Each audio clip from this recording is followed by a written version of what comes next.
Excuse me, sir. Are you lost? Sandra's voice sliced through the quiet hum of the cabin, her gaze settling on Malik like he was an intruder. Malik barely glanced up from his phone. No, I'm exactly where I need to be. Her lips tightened. This section is for first-class passengers only. A flicker of irritation crossed Malik's face. And she exhaled sharply, folding her arms. Sir, if you don't move, I'll have to call security. Passengers turned their heads. A businessman in the next row adjusted his tie, pretending not to hear. A woman clutched her purse. Malik leaned back. You can check the manifest. My name is there. Sandra's eyes flickered with something.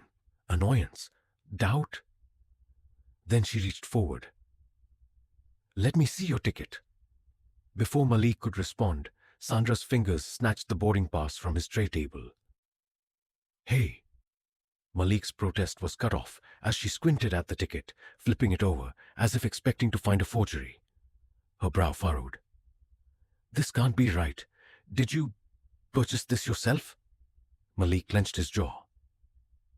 What exactly are you implying? Sandra scoffed. I've just never seen... She stopped herself, but the smirk on her lips spoke louder than words. A man in the next seat cleared his throat, but said nothing. The tension thickened. Sandra exhaled, shaking her head. I need to verify this with the system. She turned abruptly, gripping the ticket like evidence in a trial. The murmurs started as soon as she walked away. Did you see that? A woman whispered to her husband. Probably a mix-up, he muttered, eyes fixed on his newspaper.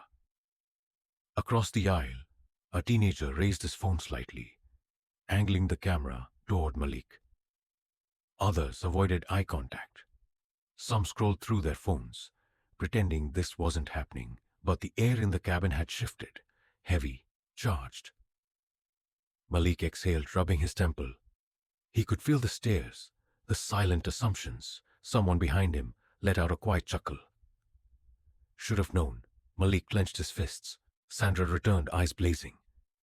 I checked. You're not supposed to be here. Malik sat up. That's impossible. Check again. She waved him off. Sir, you need to leave. Now, passengers leaned in, their curiosity morphing into judgment. Security, Sandra called out, her voice loud, authoritative. Unauthorized passenger in first class. Malik's pulse pounded in his ears. I paid for this seat. You're making a mistake, Sandra scoffed. That's what they all say. A middle-aged man muttered. If he belonged here, this wouldn't be happening. A stewardess hesitated near the curtain. Sandra, maybe we should... No, Sandra snapped. He's leaving. Malik exhaled slowly, forcing his hands to unclench. Check the system. Check the system, Malik repeated, his voice edged with frustration. Sandra rolled her eyes. It's not necessary. It is. His tone hardened. Because right now, you're accusing me of something you haven't even verified. Sandra hesitated, her grip tightening around the ticket. The murmurs grew louder. Someone whispered, He's not backing down. A flight attendant stepped forward. I can check. No need, Sandra cut in, her voice clipped. I already know the truth. Malik exhaled, shaking his head. The truth? No. She had already decided what she wanted to believe. A shadow loomed near the aisle. Sandra folded her arms, the corners of her lips twitching as uniformed officers approached. See? Problem solved. Malik met her gaze, something simmering beneath his calm exterior. The whispers turned into hushed excitement, people bracing for a scene. A sharp voice crackled over the intercom. Security to first class immediately. Sandra smiled. Malik? He simply exhaled, his jaw tightening. This wasn't over, not even close. Must be nice, huh? Private jets, fancy cars. Guess money fixes everything. Malik had heard it 100 times. Smirks, assumptions, the unspoken belief that wealth erased everything else. Sure, his father was David Carter, a name that commanded rooms, built empires, But money never stopped store clerks from trailing him through aisles or flight attendants from side-eyeing his first-class seat. "Excuse me, sir, are you lost?" Sandra's voice echoed in his mind. The same tone he'd heard in boardrooms, interviews, even country clubs. Polite on the surface, but the meaning never changed. You don't belong. And now, security was closing in. "You've got it easy, man." People loved saying that. They saw the name, the wealth, the connections, but not the weight. David Carter built an empire from nothing. Malik? He couldn't just inherit that. He had to earn his own success, prove he wasn't just some rich kid riding his father's coattails. That's why this trip mattered. No security detail, no assistance. Just him, navigating the world on his own. And now, all it took was one woman's doubt to unravel everything. "Sorry, we need to double-check." It was always the same excuse. Extra screenings at airports, subtle pauses before handing back his credit card, the careful way strangers phrased compliments. As if surprised, he spoke well. Malik knew the script. He'd lived it since childhood. "You speak so well for someone like you."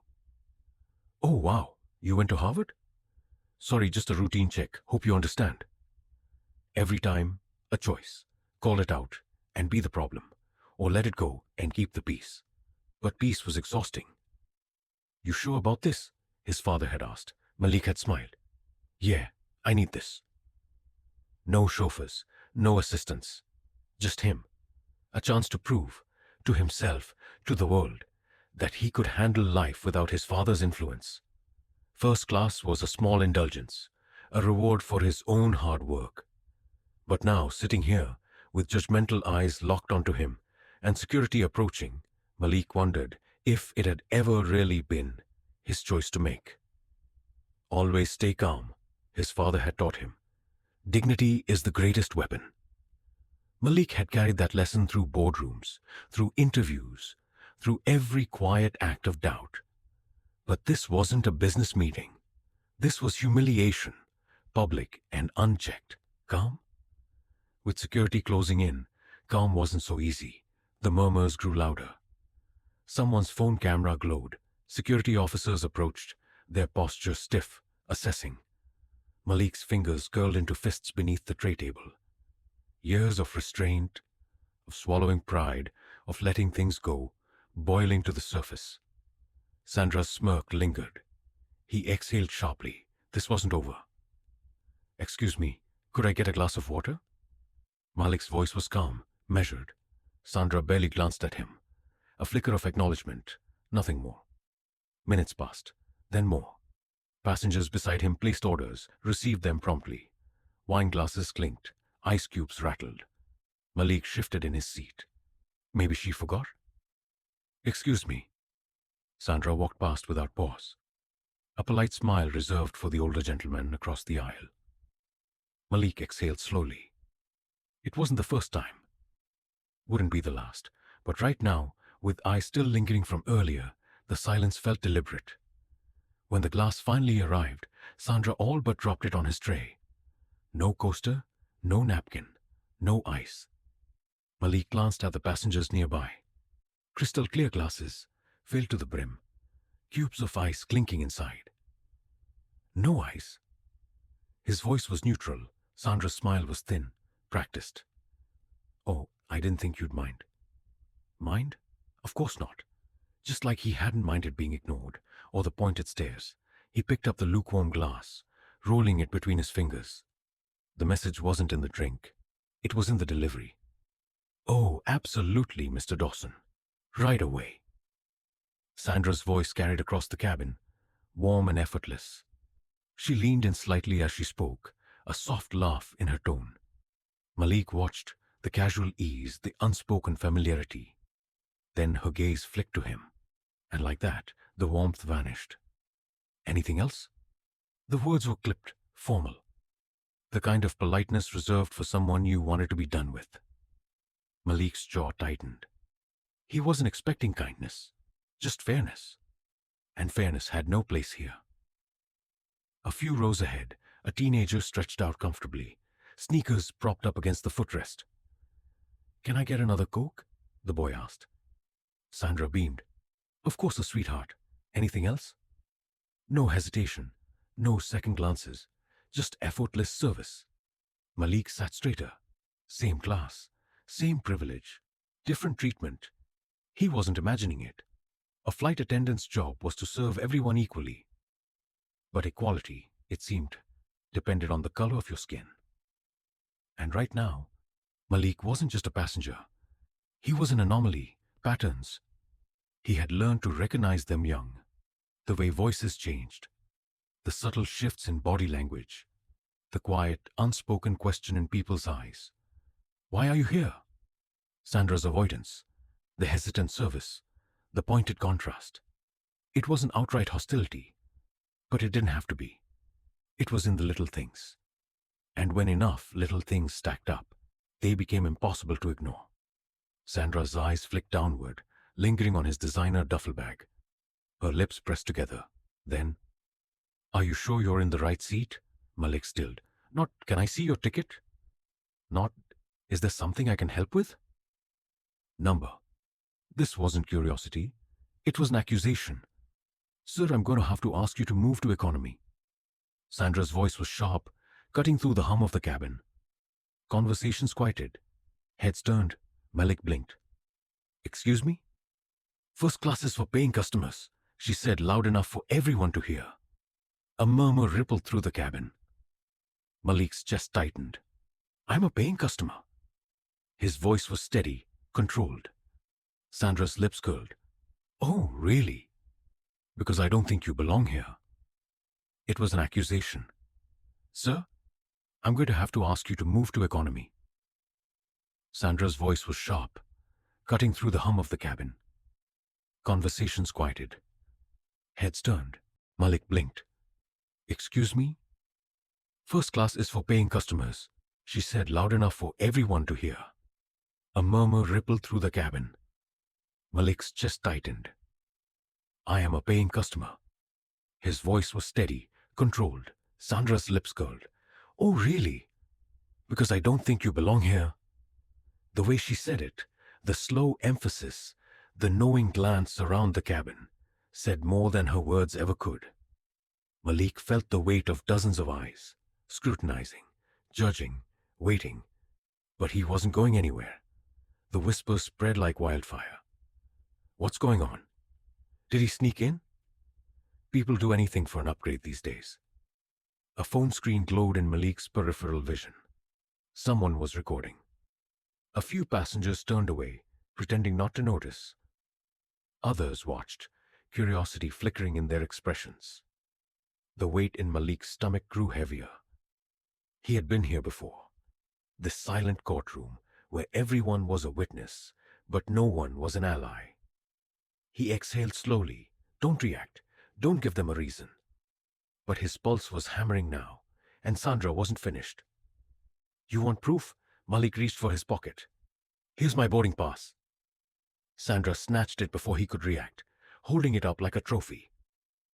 "Let's see what we have here," she mused, eyes scanning the paper. "Oh, first class.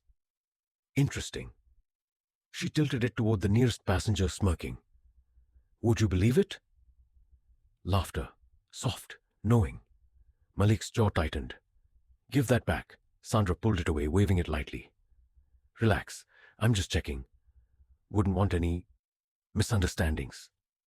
Her pause was deliberate, a calculated move. Malik clenched his fists. This wasn't about his ticket anymore. This was about putting him in his place. "Ma'am, you've seen my name on that ticket. Now return it." Sandra chuckled, shaking her head. "You're awfully defensive." A flick of her wrist, she gestured to the front. "Security." Malik's breath caught. Passengers murmured. Some sipped their drinks, entertained. Others glanced away, unwilling to get involved. "You're making a mistake, Malik said, voice lower now. Sandra arched a brow. "No, sir. The mistake was thinking you could fool me." The officer was coming. And Malik already knew how this would go. A firm grip on his arm. "Sir, I need you to come with me. Malik's stomach knotted. I've done nothing wrong, he said through clenched teeth. The officer barely acknowledged him, focused instead on Sandra. This him? Sandra nodded, arms crossed. He refuses to move, claims he belongs here. I do belong here. More whispers, more stares. A lump formed in Malik's throat. He had worked too hard, come too far, to be reduced to this. But no one cared about his truth. Only Sandra's lie. Wait. A man's voice, clear, steady. Malik turned. A businessman in a tailored suit sat forward. I saw him bored. He was in first class the whole time. For the first time, Sandra hesitated, but only for a second. She scoffed, turning away. Stay out of this, sir. Malik's pulse quickened. A lifeline. Ignored. Sandra wasn't looking for the truth. She was looking for control, and she wasn't letting go. Malik's fingers trembled as he pulled out his phone. One ring, then another. Dad, His voice cracked. He swallowed hard. I need you to talk to them. Security loomed over him. The businessman looked uneasy. Sandra? She looked amused, and that made Malik's hands shake even more. Sandra folded her arms, watching the chaos unfold. Security, cameras, an audience hanging on to every moment. She smiled. This is what happens when people try to cheat the system. Malik gritted his teeth. This wasn't over, not even close. Dad, I need you to talk to them. Malik's voice was tight, controlled, but his father heard the strain beneath it. Put me on speaker, David Carter said, his tone steady, unshaken. The second his voice filled the cabin, something shifted. This is David Carter. I need to speak to whoever's in charge. Sandra smirked, arms crossed. And who exactly are you? There was a beat of silence. Then David spoke again, calm, deliberate. The man who helped fund the airline you're currently working for. Sandra's smirk faltered, and for the first time, Malik saw doubt flicker in her eyes. Oh, so now you want to speak to the pilot? Sandra scoffed, shaking her head. Malik met her gaze. Yes, right now? Sandra let out a sharp laugh. Let me guess. He's a personal friend too? Passengers whispered. Some watched in anticipation. Others eyed their phones, recording. Call him, Malik pressed, refusing to back down. Sandra rolled her eyes. Sure. Let's disturb the pilot mid-flight for your little tantrum. Her confidence was still intact, for now. But the moment the call connected, everything would change. A security officer hesitated before stepping forward. Sir, I can call the pilot, but if this is some kind of joke... David's voice cut through. It's not. Make the call. Reluctantly, the officer pressed a button on his radio. A moment later, a voice crackled through. Captain Lewis speaking. What's the issue? Sandra smirked, arms folded. Apparently, we have a VIP on board who thinks he can bypass the rules. Silence. Then the pilot's voice returned, sharper this time. Who exactly are we talking about? David didn't hesitate. David Carter, owner of Carter Global, one of your airline's primary investors. The shift was immediate. Mr. Carter, sir, I wasn't aware. Sandra's posture stiffened. The color drained from her face. For the first time, real fear crept in. Passengers exchanged glances. Wait, David Carter? The billionaire? You mean that David Carter? The murmurs spread, growing louder. Sandra swallowed hard. The pilot cleared his throat. Mr. Carter, I assure you this is all a misunderstanding. No, David interrupted, his voice unwavering. This is a case of blatant discrimination. The air in the cabin thickened. Malik sat motionless, heart pounding. For the first time, Sandra looked uncertain.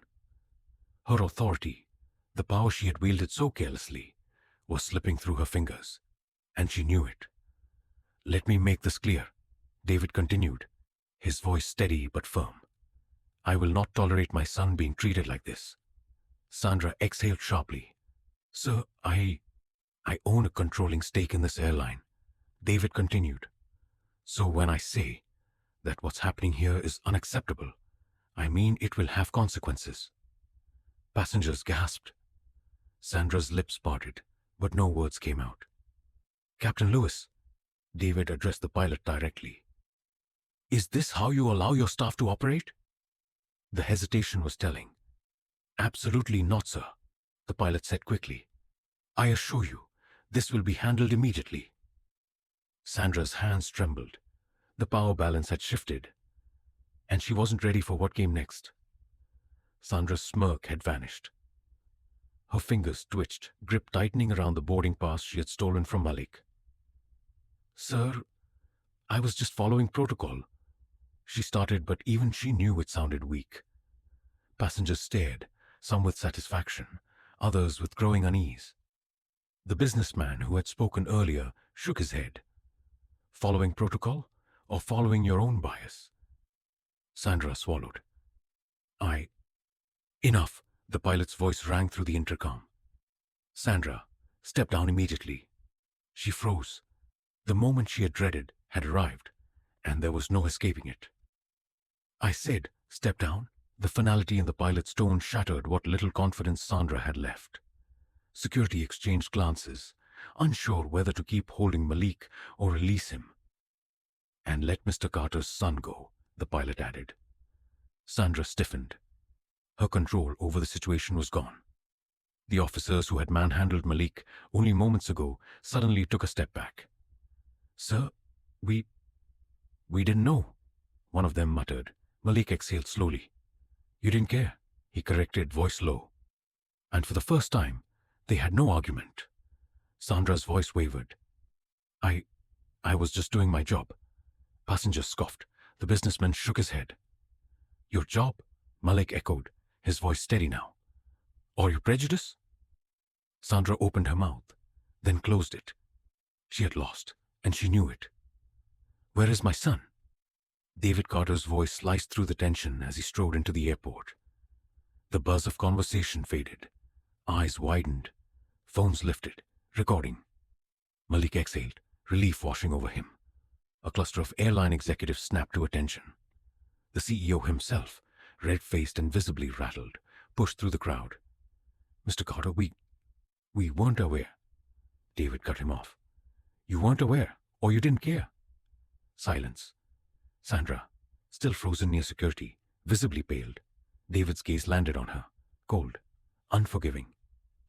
Explain to me why my son was humiliated today, the CEO stammered. Mr. Carter, please believe me when I say, this is not who we are as an airline. David's expression didn't waver. Yet here we are. Sandra took a shaky step forward. Sir, I made a mistake. I didn't know. Didn't know what? Malik interjected, voice steady. That I deserved basic respect? Sandra's lips trembled. The CEO wiped his forehead. We will take immediate action. Rest assured, this incident will be addressed. David exhaled slowly. Then he dropped a bombshell. No need. I'll be addressing it myself. David turned to the press that had begun gathering. As of this moment, I am securing controlling shares in this airline. A collective gasp rippled through the crowd. Sandra's mouth fell open. The CEO staggered. Mr. Carter, surely we can discuss this privately. Privately. David's tone remained calm, but the weight of his words sent chills through the room. Was my son's humiliation private, or did you let it play out for the world to see? Reporters scrambled to capture every word. I will ensure that what happened today never happens again, David continued. This airline will no longer tolerate discrimination. And that starts now. Sandra swayed, her world crashing around her. Sandra stumbled back, eyes darting around for an escape. There was none. The same passengers she had looked down on now stared at her with disgust.